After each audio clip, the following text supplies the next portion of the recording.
রাত ৩টে। দিল্লির যন্তর মন্তর ঘিরে শুরু হয়েছিল এক নাটকীয় অভিযান।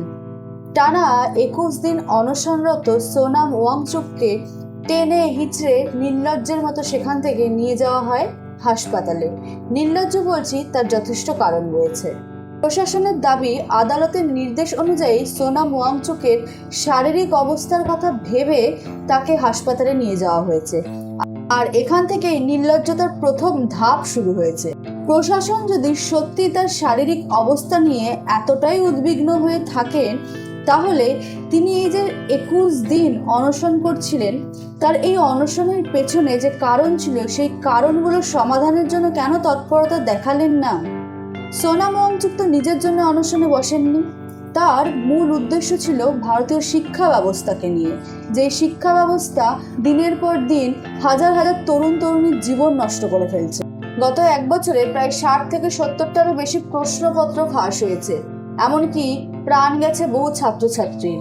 বছরের পর বছর ধরে যারা একটা পরীক্ষার জন্য প্রস্তুতি নেন শুধুমাত্র একটা ভালো ভবিষ্যৎ গড়বার জন্য, তাদের কথা যে দেশের শিক্ষা ব্যবস্থা চিন্তা করে না, যে দেশের প্রশাসন চিন্তা করে না, তাদের কথা চিন্তা করেছেন সোনাম ওয়াংচুক।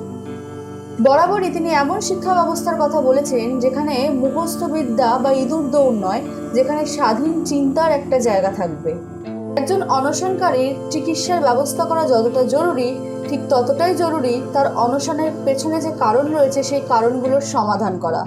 বাস্তবে যদি সম্পূর্ণটা নাও হয়, অন্তত কিছুটা চেষ্টা করা। যদি তার দাবিগুলো নিয়ে আগে থেকেই অর্থপূর্ণ আলোচনা করা হতো, এমনকি যদি কিছুটা বাস্তব পদক্ষেপ নেওয়া হতো, তাহলে হয়তো ২১ দিন পর্যন্ত তাকে অনশনে টিকে থাকতে হতো না।